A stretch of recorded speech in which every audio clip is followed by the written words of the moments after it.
našimi ďalšími hostiami, pretože sa v Topolčanoch pred pár týždňami odohral celosvetový turnaj majstrovstva sveta v hokejbale a ja sa teším, že tu už môžeme privítať jednak chalanov hokejistov Rásťo Gašpar, teda hokejbalistov Vojto Breza, Nikolás Gašpar, Vladimír Lantoš a Adam Rekoš a samozrejme je tu spolu s nami teda pán Vojtech Breza ako manažeris a tréner, ako prezident Hokejovej federácie Slovenska. To musím tu prepísať, tak sa ospravedlňujem. Pekné dobré ráno, vítajte. Gratulujeme k absolútnym úspechom. Ďakujeme. Zlato ste priniesli, úžasné úspechy. Na úvod rozbehová otázka na všetkých. Aký to je pocit? Ešte stále oslavujete? Žije to vo vás? Alebo už sa pripravujete na niečo ďalšie? Ja som zlato naposledy doniesol zo záložne domov. Nie, robím sa. Nie je to akože super, však už to je asi 2 alebo 3 týždne po. Počkaj, ale ty máš aj svoj port mikrofón, takže do tohto nemusíš hovoriť, tak môžeš posnúť chalan.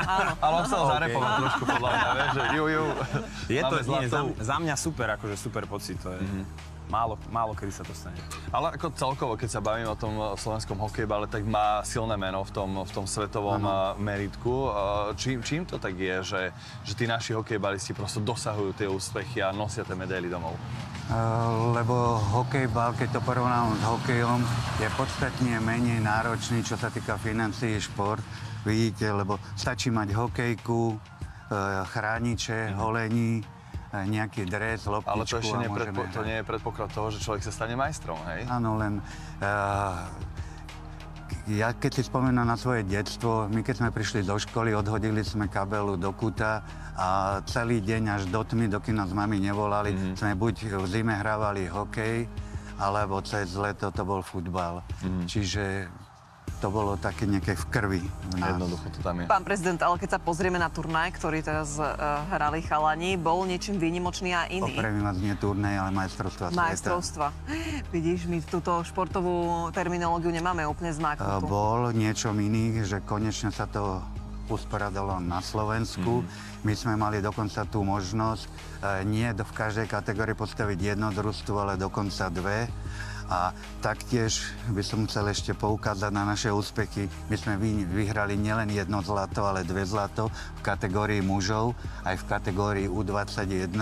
Ďalej, okrem toho sme získali 4 strieborné medaile a 3 bronzové. Boli sme najúspešnejšou krajinou na svete, čo sa týka majstrovstiev sveta. A to je čo povedal, lebo za nami zostali také silné krajiny ako Česko, Kanada, Quebec. Tak vrátim sa možno aj k tomu samotnému finále mužov, pretože práve to bolo s Českom. Áno. Kto strelil ten víťazný gól, chalani? Prihláste sa, priznajte sa. Kto vyrovnával, sa spýtajte. Kto vyrovnal, hej? Ja. Tak to bolo náročné. Tomu nahrával. Je to určite tímová práca, je to jasná vec, ale čomu to pripisujete? Predpokladám, že tvrdý tréning je určite za celou vecou. Tak určite, keď to celú sezónu chalani hrajú, majú ligy, sú v ligách, tak je to určite tvrdá práca. A tá tímová práca určite, že sme boli pokope, držali sme spolu a to bol podľa mňa za taký najväčší taký úspech proste. Ale je to tak ako, dajme tomu, v hokeji, že tiež sa niekoľkokrát do roka stretávate, máte možno nejaké kempy, alebo je to skôr, že stiahnu sa tí hráči z rôznych klubov, ako aj vy, a prosto vhúpnete do toho?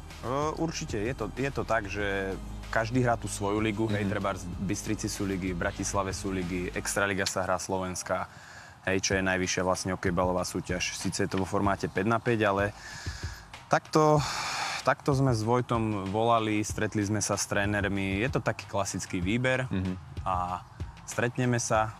Chalani mali, tuším, aj tréning jeden. Mali viac tréningov. Alebo viac tréningov. Nám sa vtedy, nedal, niekto má povinnosti, keďže je to, povedzme, amatérsky šport, takže niektorí chalani chodia do roboty, my napríklad hráme hokej, trénujeme a stretli sme sa.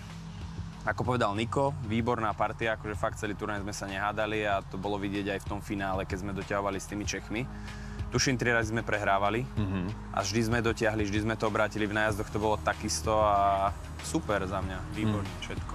Aj za nás, vidíme to napokon, aj doniesli ste keď môžem ešte doplniť, čom to bolo ozaj výnimočné, môžem povedať za všetky naše družstva, tak fantastickú partiu, ako sme tvorili tento rok, snad sme ešte nikdy nemali a pre mňa to ešte teraz vyvoláva zimomriavky. A bolo to možno práve aj tým, že to bola domáca pôda a možno či aj diváci vytvorili tú atmosféru? Áno, Mohli ste sa o nich ale oprieť? ozaj, že tentokrát môžem povedať, že nemali sme žiadneho nejakého nejakého rebela v družstve v žiadnom.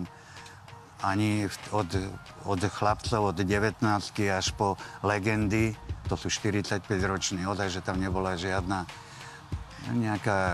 nejaký zlý moment, ktorý by nejak narušil naše výsledky a naše účinkovanie na majstrovstvách. Takže tvrdá disciplína asi aj to môže za ten úspešný výsledok. Áno. Jasné. Nikolás, raz ste bratia. Pobráva sa aspoň podľa priezviska, to vidíme v scenári. Aké je to hrať takto, že bratia, keď ste v jednom týme? Je to taká podpichovačka alebo podporovačka?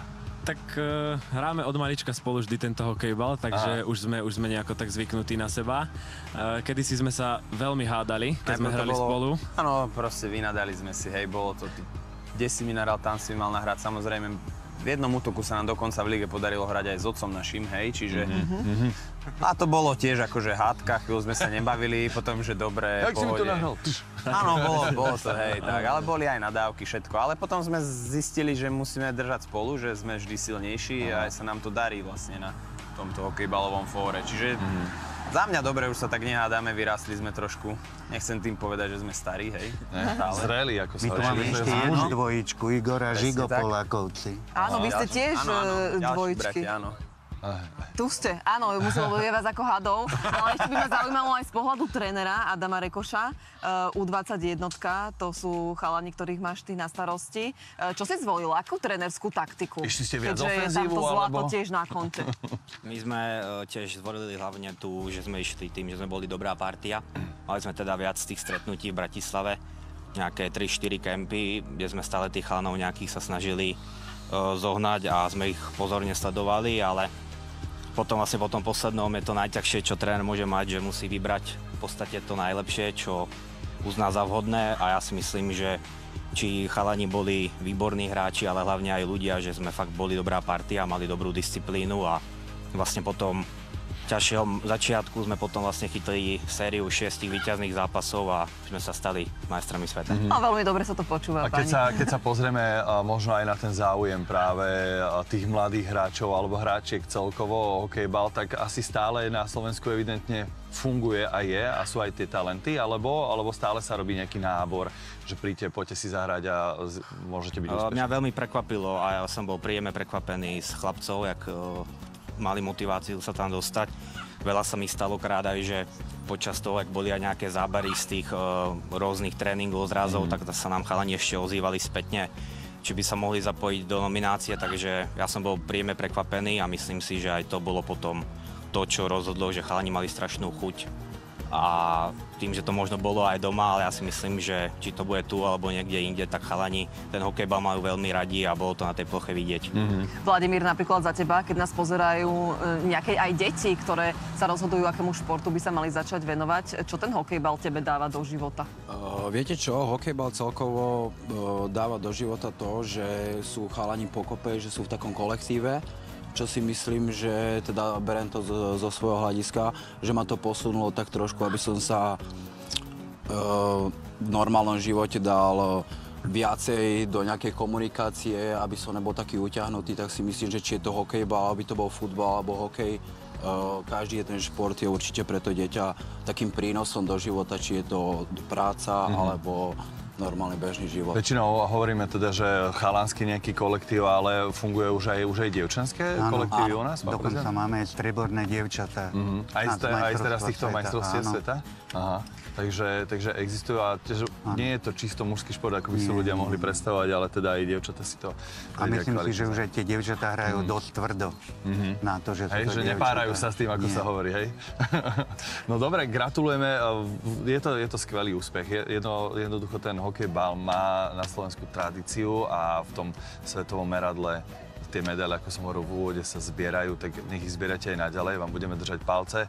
Chceli ste ešte niečo povedať? Ja to vidím na vás. Ja viem, lebo chcem tam sa ten ešte nádych. pochváliť, okrem majstrovstiev sveta, tohtoročné úspechy. Chlapci boli na svetovom pohári v Buffale, kde je ako jediné európske družstvo spomedzi všetkých kanadsko-amerických družstiev získali strieborné medaily, to je táto medaila.